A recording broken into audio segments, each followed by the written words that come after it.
Louvado nesta manhã de sábado, pela alegria e privilégio de estarmos reunidos aqui, louvando e bendizendo o nome poderoso do Senhor. Amém. Eu tenho certeza que você está muito feliz em estar aqui nesta manhã. Amém. E o Senhor está mais ainda, porque Ele está vendo aqueles que são alvo de sua suprema aliança. E o desejo nosso com Deus é que todos nós vivamos para sempre a eternidade, junto com Ele. Né, irmão Pereira? Claro. É isso aí. Firme sempre. Estou feliz de poder estar aqui nesta manhã, atendendo assim um pedido especial. Maria Socorro, ela falou: pastor, quando é que você vai vir pregar aqui na nossa igreja? Ela me intimou, viu, irmãos? Eu disse: assim que o pastor Francisco deixar. Não é fácil convencer o pastor Francisco não, viu, gente?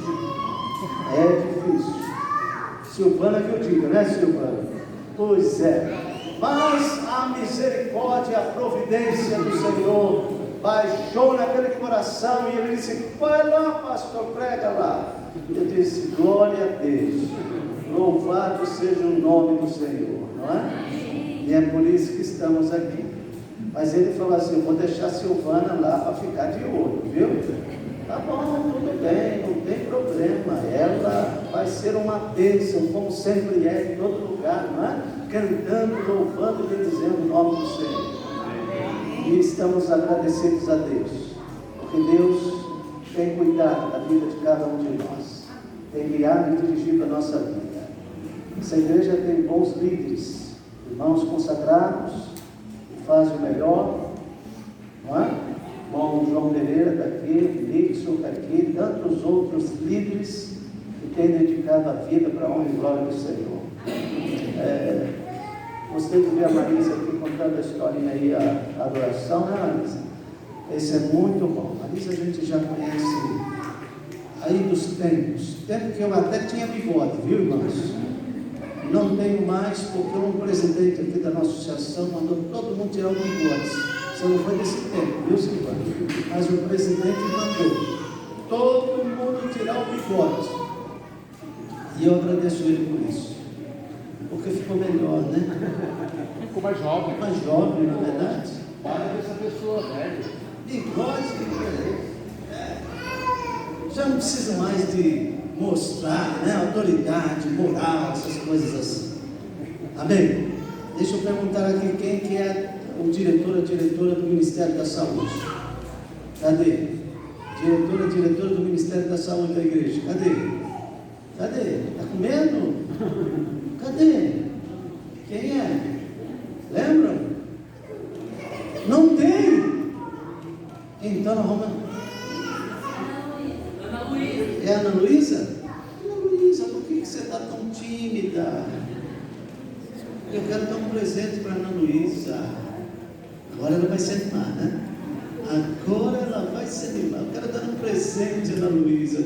Aqui um presente. Nixon, leva lá, por gentileza. Me ajuda, Nixon. Muito bem. Deus te use, viu, Ana Luísa? Continue sendo uma bênção para a honra e glória do Senhor, realizando a vontade soberana dele. Deixa eu perguntar: quem é o diretor, a diretora do Ministério do Idoso? Ministério do Idoso. Cadê? Descubra aí. Quem está acumulando essa função? Tem ninguém não? Vamos eleger aqui agora, então. Não tem ninguém não? Puxa vida. Então, João Pereira, você vai ser nomeado por mim diretor do Ministério do Idoso da Igreja do Promorar. Todos favoráveis, fiquem sentados. O único contrário, fique em pé. Parabéns. Senhor te abençoe. Amém. E te use com esse vigor e essa disposição para a honra e glória dele. Amém? Amém.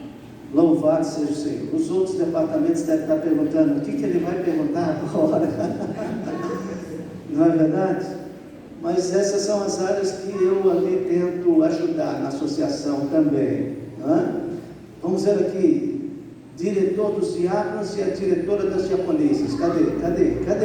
Eduardo, volta aqui, Eduardo. Você também vai ganhar, rapaz. Nixon, leva lá. Faça favor, Nixon. Estou abusando da sua bondade hoje, Nixon. Pode Cadê a diretora das diaconisas? Teca! Teca, cadê você, Teca?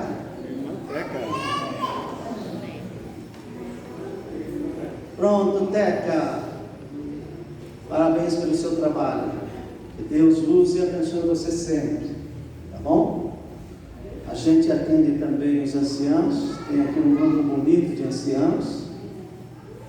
E a gente, sabe quem dá mais trabalho para mim? Vou falar baixinho, não espalhe nada. Posso falar? Os pastores. Eu tenho que cuidar dos pastores. E eles dão trabalho para mim, viu? Mas é um trabalho gostoso. Graças a Deus, né? Todos são homens comprometidos. E eles são instrumentos nas mãos do Senhor. Quem quer que seja, tem um sonho, um desejo, um propósito no coração. Nix, eu vou dar um para você, porque você me ajudou bastante. Parabéns, viu, Nix? Deus te abençoe. Sobrou só um aqui, viu? Esse aqui eu quero dar para quem ainda não tomou a decisão do batismo. Mas em nome de Jesus, vai dizer: pastor, eu quero batizar hoje à tarde. Pastor Francisco vai me batizar, em nome de Jesus. Coisa linda, né? Quantos vão batizar hoje à tarde? Deixa eu ver aqui as mãos. Está lá meu irmão, está lá minha irmã, está lá minha jovem, está ali outra jovem. Amém. A briga vai ser grande hoje aqui, Silvana. Vai dar trabalho para esse homem de Deus. Cuida dele, Silvana.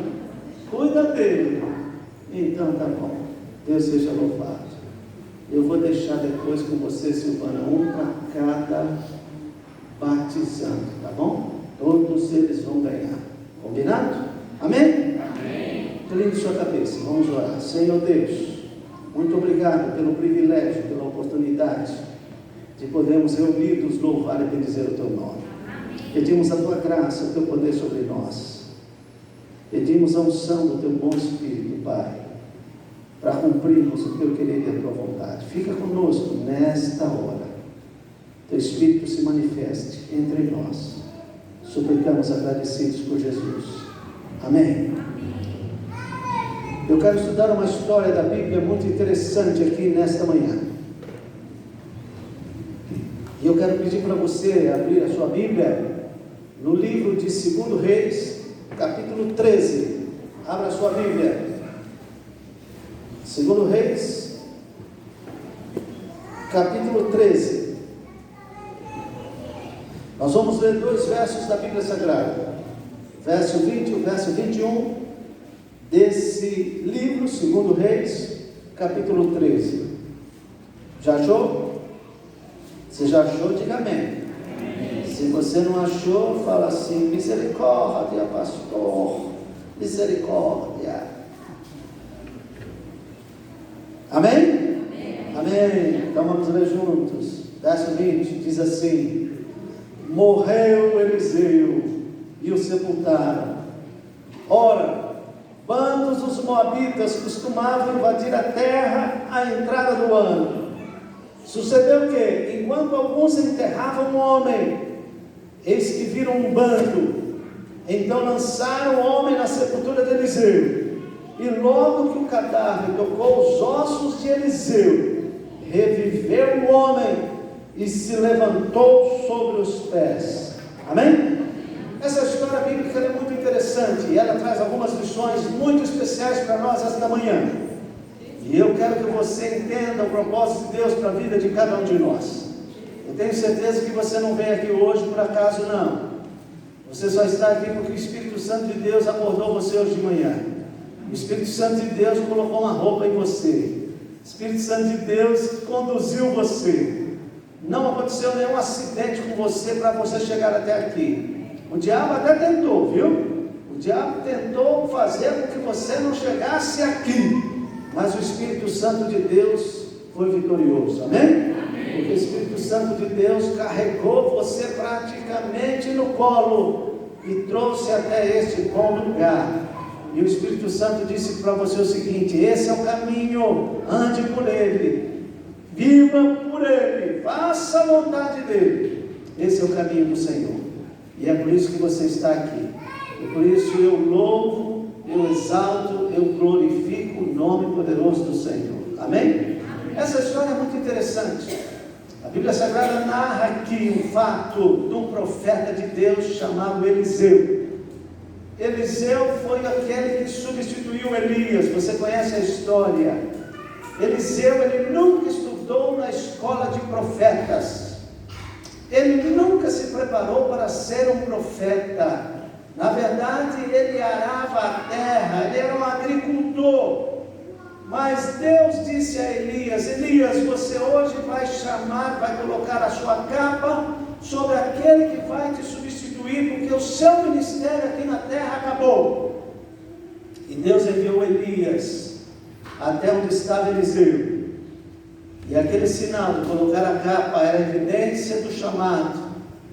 Eliseu poderia ter recusado o chamado. Poderia ou não poderia? Claro que sim.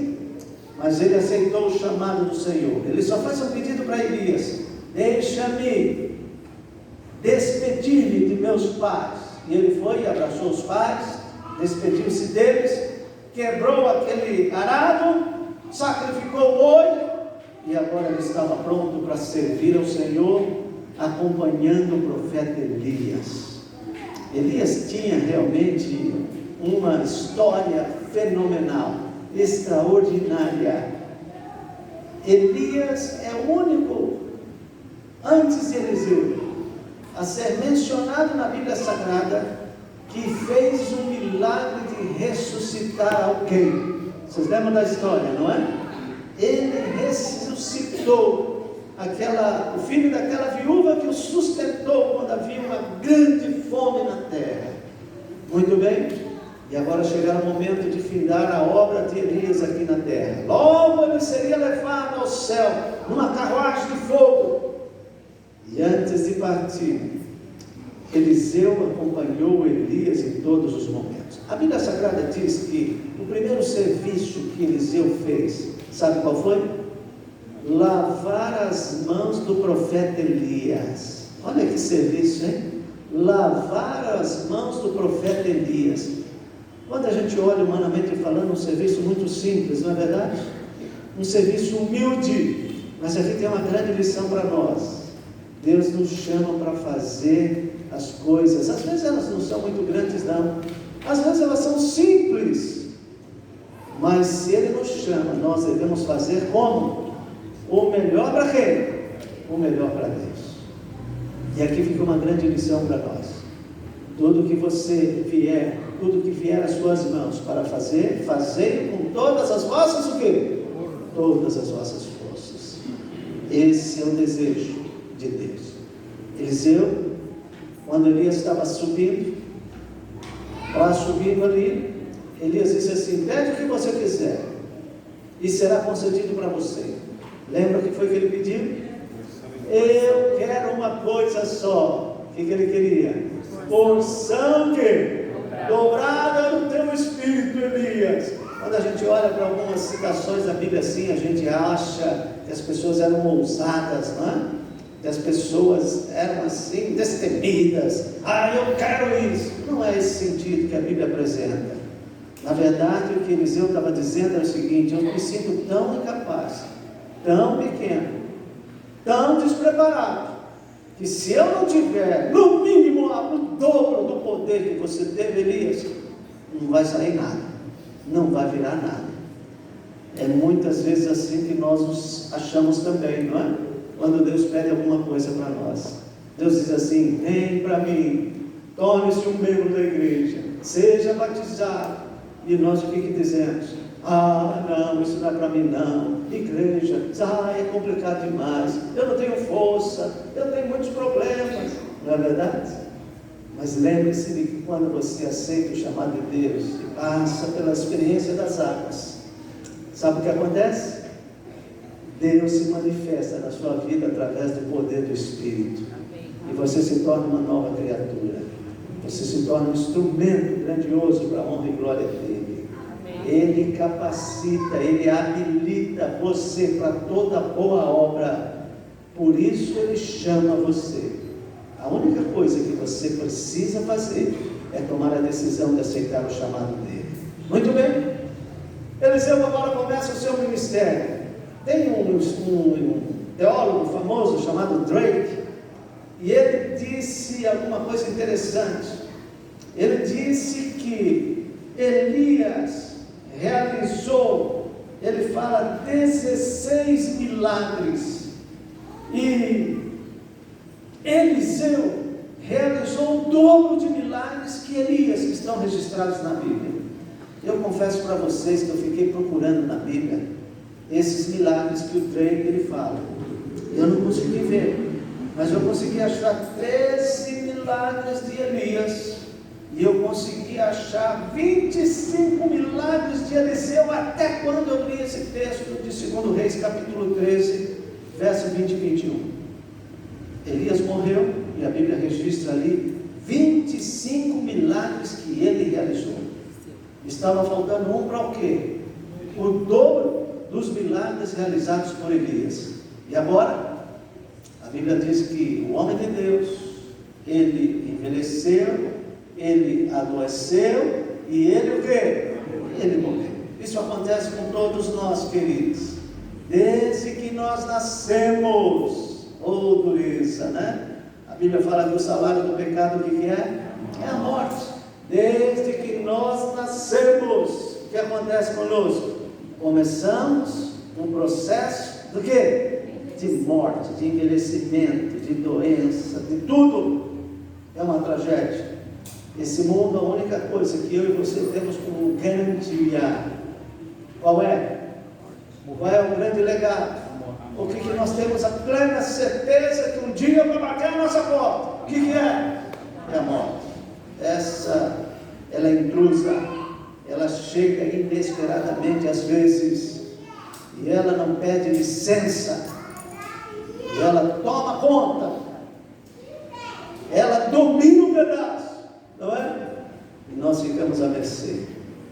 Aqueles que nos amam choram, aquele que nos odeia diz assim: foi tarde, graças a Deus já foi, não é assim? E a vida continua para aqueles que ainda vão chegar lá.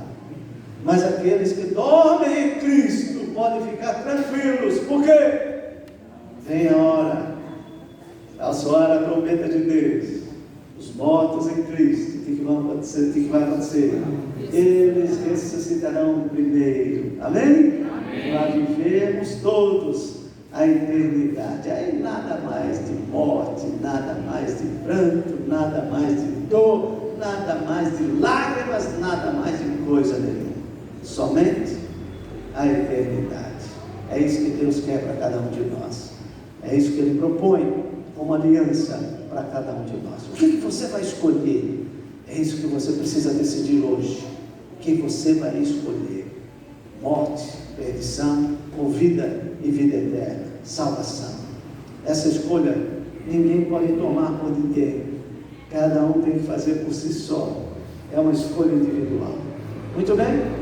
O profeta de Deus envelheceu, o profeta de Deus adoeceu, o profeta de Deus morreu, o profeta de Deus foi sepultado. Como acontece com tanta gente.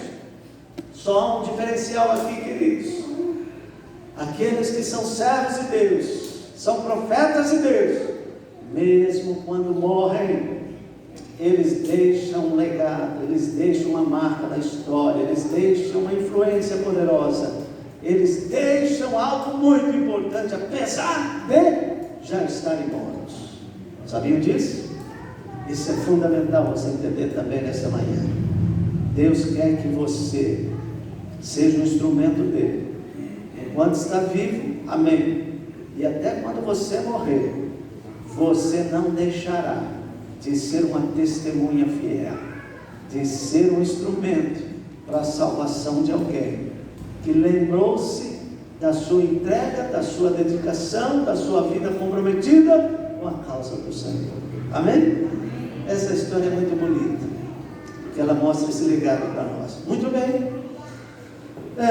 Naquele tempo havia algumas coisas que aconteciam por causa do pecado. Vocês se lembram dos Moabitas? Os Moabitas, eles constituíram uma forte e poderosa nação. E a Bíblia Sagrada diz que eles não se davam com o povo de Israel. Sempre na época da colheita, sabe o que eles faziam? Eles deixavam a sua terra, invadiam Israel para fazer o quê? Roubar, saquear, matar, sabe? Abusar, aproveitar. Parecem verdadeiros chupins, né? Tem muita gente nesse planeta que faz a mesma coisa. Vive só em cima dos outros, só nas costas dos outros, né? A Bíblia diz assim: digno é o trabalhador do quê? Seu salário. Paulo chega a ser mais duro, ele diz assim: quem não trabalha, não pode comer. Esse é um princípio bíblico. Então tem que fazer alguma coisa para comer, não é?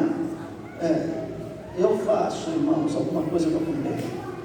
Eu fico sentado no sofá em casa enquanto minha mulher termina o almoço. Aí ela me chama, eu vou lá, levanto o carro. Olha que trabalho que dá, irmãos. Brincando com vocês, né?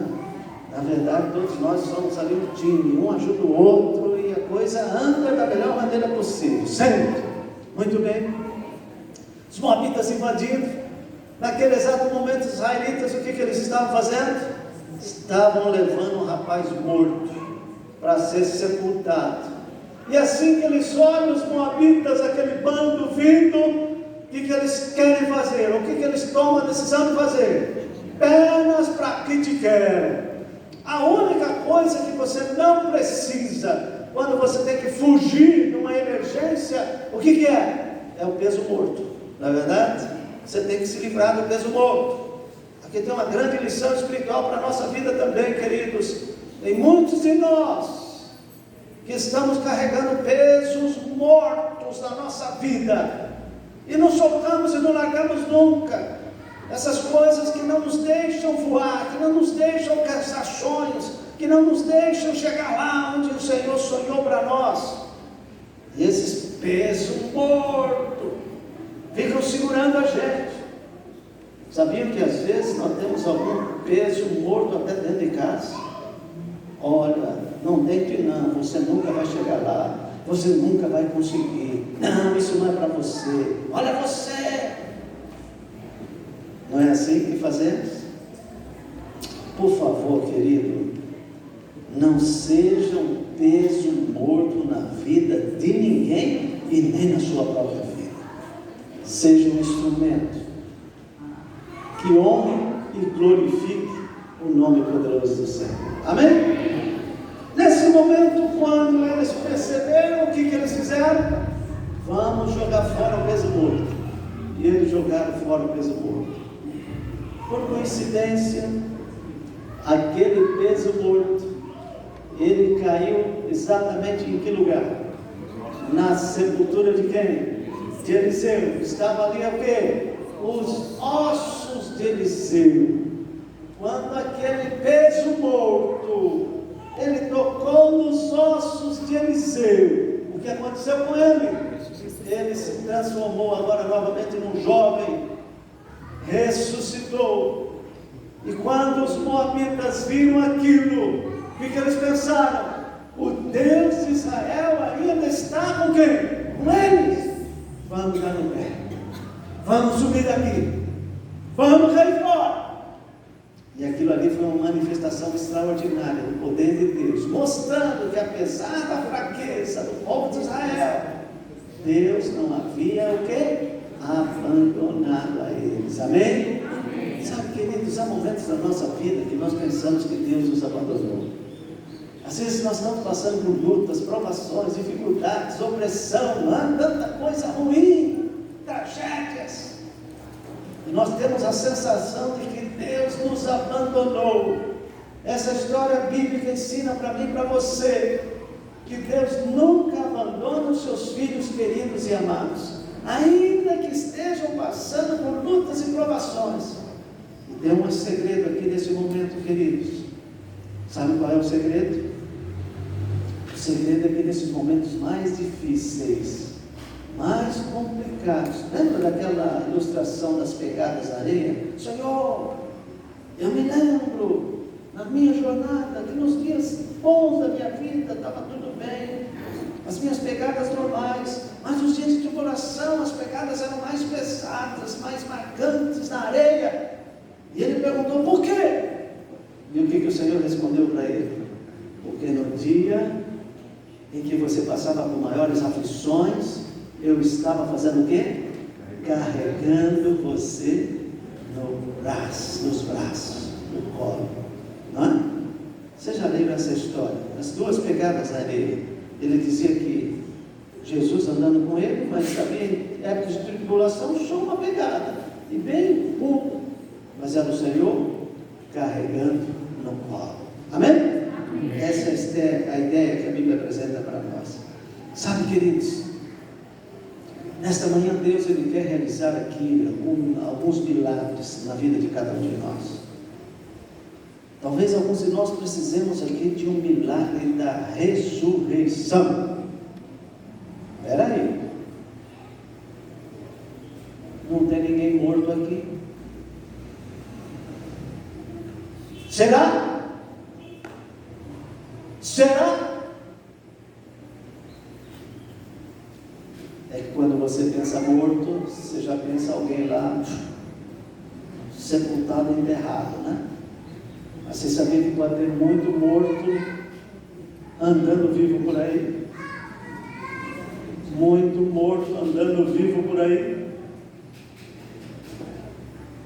Morto em uma porção de coisas, morto em delitos e pecados, morto em uma vida de promiscuidade, morto em uma vida não santificada ao Senhor, morto, sabe, pelos seus vícios, morto pelos seus pecados ocultos, morto por tanta coisa. Talvez eu esteja falando aqui nessa manhã para casamentos que já não tem mais vida, casamentos que estão somente aparentando alguma coisa, mas já estão mortos. E nesta manhã eu quero clamar o poder e a graça do Senhor para que haja nesta igreja o quê? Ressurreição. Amém? Ressurreição. Eu já fui testemunha de pelo menos 2 ressurreições. Uma vez eu estava pastoreando uma igreja no interior, uma grande igreja, e aí o irmãozinho que já tinha lá perto dos 90 anos, viu, irmão Pereira? Não é o seu caso não, você ainda é menino, viu, Pereira? Você é menino ainda, verdade. Esse irmão estava desenganado pelos médicos, 45 dias, sem coma, sem falar nada, sem pedir nada, sem nada. Até que um dia o médico chamou a família, mandou que toda a família se reunisse. Quando o médico liga, infelizmente não é boa notícia, né? Você já viram algum médico ligar assim, chamar você e falar assim: tem uma boa notícia para você? Não é. Sempre é o seguinte: olha, corre aqui que a coisa está preta, está feia, está difícil. Não é assim? É a linguagem deles.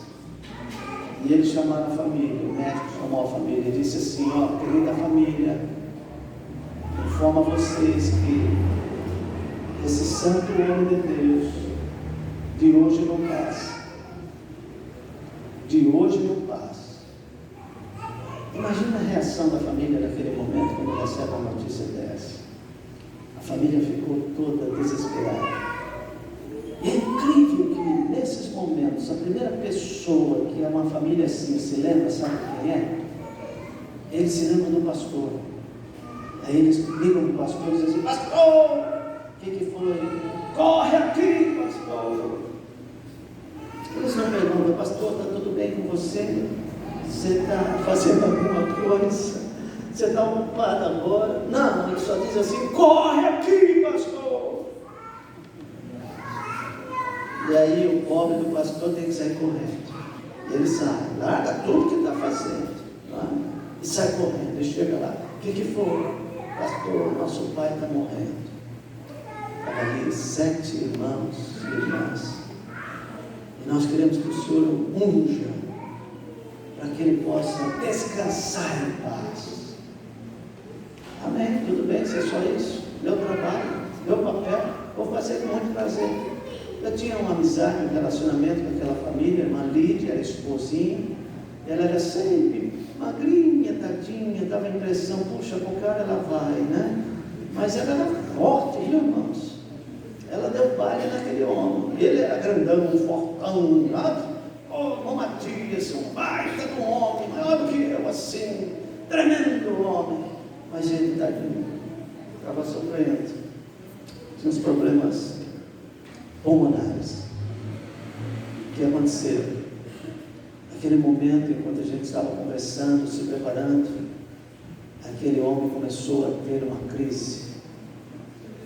E aí houve uma correria grande. Nisso, eu fui correndo a dizer: corre, pastor, faz logo, pastor. Desespero, né? Eu encostei aqui no canto do quarto, na parede, a cama aqui, e eu orando a Deus, entregando aquele pobre homem para que ele descansasse de verdade nos braços de quem? Nos braços do Senhor. Orei: meu Deus, obrigado pela vida desse homem, meu Deus, que ele agora encontre nesse momento a certeza da salvação, que o seu descanso seja por pouco tempo, que logo logo ele possa estar em pé naquele dia glorioso. Essa foi a minha oração, queridos. Mas enquanto eu estava orando, eu estava percebendo tudo o que estava acontecendo. Os médicos ali, as pessoas, as enfermeiras: vamos lá, vamos dar isso aqui. Como é que chama aquele negócio que dá nome? A reanimação, né? Deram nele assim. E eu ouvi quando o médico disse assim: pode parar tudo. Pode parar tudo. Hora morta, 14 horas e 13 minutos. Eu não tinha terminado a minha oração ainda, mas ao mesmo tempo eu estava falando, balbuciando uma oração, mas a minha mente já estava trabalhando, pensando o seguinte: o que eu vou dizer para essa família agora, enlutada, desesperada? Essa família triste por perder um ente querido. Enquanto eu terminava ali a minha oração, eu já estava tabulando o que eu ia dizer. O Espírito Santo já estava comunicando comigo. Quando eu terminei, amém, vi ali o médico preenchendo os relatórios, vi as filhas saindo correndo, celular, ligando para outros familiares. Elas: pastor, que tragédia, pastor. E eu comecei a confortar ali aquelas pessoas. Passaram-se alguns instantes, queridos. De repente aconteceu uma coisa que, se fosse qualquer um de vocês, eu não sei qual seria a reação. Aquele irmão já estava desenganado,